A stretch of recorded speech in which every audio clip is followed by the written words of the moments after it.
Most people think that a real life change requires perfect timing and years of groundwork. Wrong. I changed my life in 6 months by making decisions before I was ready. And if you've been waiting for permission to start, you can too. 6 months ago, I was restless and stuck. Not because I lacked options, because I kept treating every decision like it needed to be the right one forever. That's not how a shift works. Real life change happens when you make one decision, test it, and adjust. Not when you wait until you have the whole plan figured out. In this video, I'll show you 6 specific decisions I made in 6 months. Not perfect moves, but testable ones you can make this week. And once you see them, you'll stop making decisions as if they were life sentences and start creating real life change, one experiment at a time. Whether this is your first video or you've been following all along, this channel is about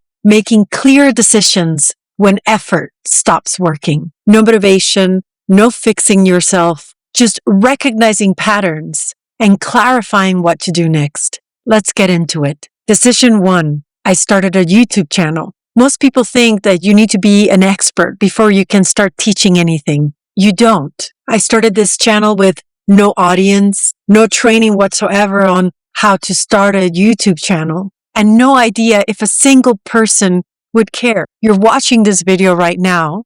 That's proof. The channel is growing because I tested in public, not because I had it all figured out first. Each video clarifies the next. Every conversation sharpens the positioning. You learn faster by doing than by planning. The win isn't the subscriber count. It's that I made 12 videos in 12 weeks without waiting for perfect clarity. Does that sound familiar? So decision 2, I left my Zen teacher and community. Most people think loyalty means staying. It doesn't. I have been training in this lineage for about 20 years. I built relationships. I thought I had a clear path. But at some point, I recognized that I was diluting my work, trying to fit into that model. When I left, and it was difficult, I clarified my offerings in just 6 weeks. I started this YouTube channel, which actually aligned perfectly with what I was doing and amplified my reach to existing clients and beyond, and stretched my own capacity to greater competency. For you, it might look different. A boss that is blocking your next move.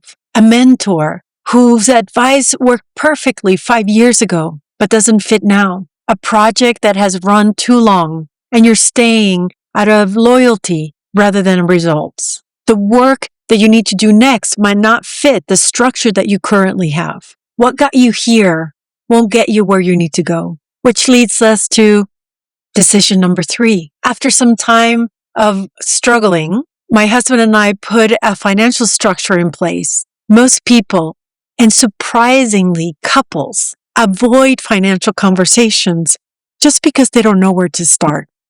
We were no different. We checked our account when the bills were due, panic if it was low, breathe if it wasn't. We had no plan. We were just reacting. But we started meeting once a month. Same time, same spreadsheet. First meeting after a few bumps, but we understood where is the money going. Second meeting, then we were clarifying, so what do we owe? Third or fourth meeting, we were already on a roll of, so what's our plan? And we kept iterating, but one decision led to the other. 6 months later, our debt is gone. Now we have a clear investment strategy. The structure removed the emotional charge. We're not wondering anymore.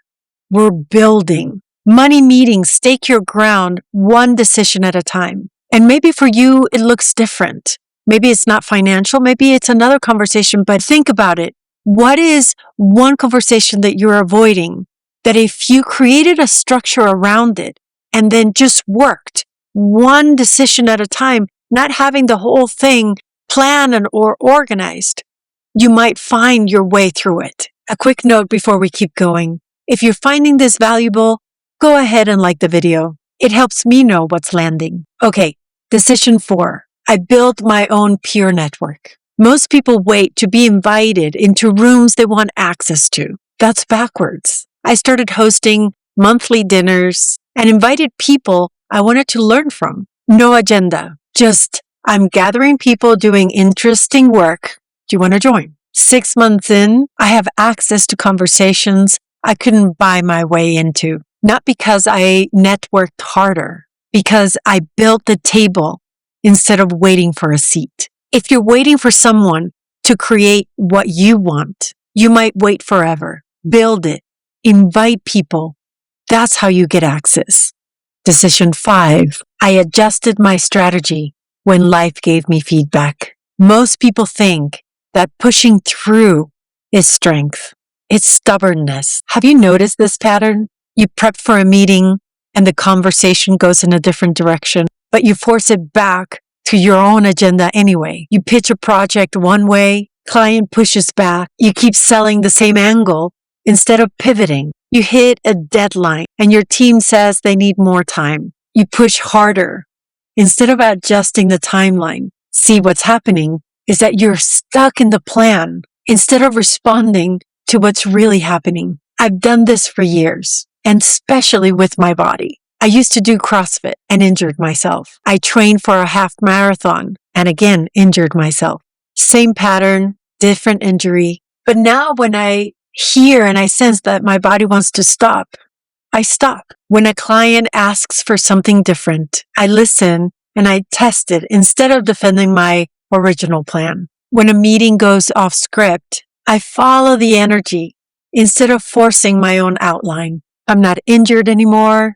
Client work closes faster and meetings produce better results. You don't need to be fixed. Your strategy needs to match reality. If you keep hitting the same wall, the problem isn't your willpower, is that you're trying to force a plan that doesn't fit. Find what actually works for you, not what works on paper. Decision 6. I stopped treating rest like wasted time. Most people think that rest is what you do after you've earned it. I thought the same. I'd worked until 8 or 9 and then scroll definitely past my bedtime. Take my phone into the bedroom until my eyes were dry and I couldn't see anymore, and then check my phone as soon as I woke up. Sometimes I would skip lunch or have lunch while I was still working just so I could stay productive.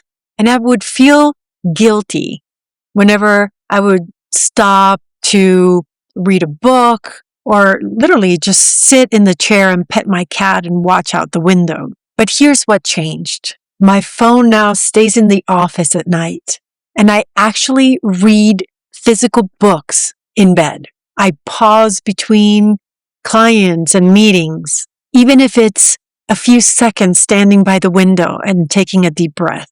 You wonder, so what results? My decisions are sharper. My thinking is clearer. I have more energy for the work that actually moves things forward. Rest isn't soft. It's operational. You don't optimize yourself out of burnout. You design recovery into the system. Rest is the thing that keeps you functional when everyone else is breaking. 6 decisions, 6 months, started a channel, left the structure that didn't fit, had the conversation I was avoiding, built a network, adjusted it when life pushed back, and designed rest into the system. Not perfect, but testable. That's the shift. Real life change doesn't happen when everything lines up. It happens when you make a decision, test it, and adjust depending on what you learn. And you can do this too. Not by copying my moves, but by making your moves before you feel ready. If you watched this and thought, that's me, capable, functional, but your usual strategies aren't producing the clarity that you're used to, I work with people one-on-one to redesign what's not working. Not tactics, no quick fixes. We rebuild on how you make decisions so your results come from clarity and not from force. If that's you, book a strategy call. The link is in the description. That's when we'll talk about what's really going on and if I can help. So choose one of these decisions. Try it out in the next 48 hours and test it and adjust depending on what you learn. You don't have to wait until you have it all figured out. Just make one decision today.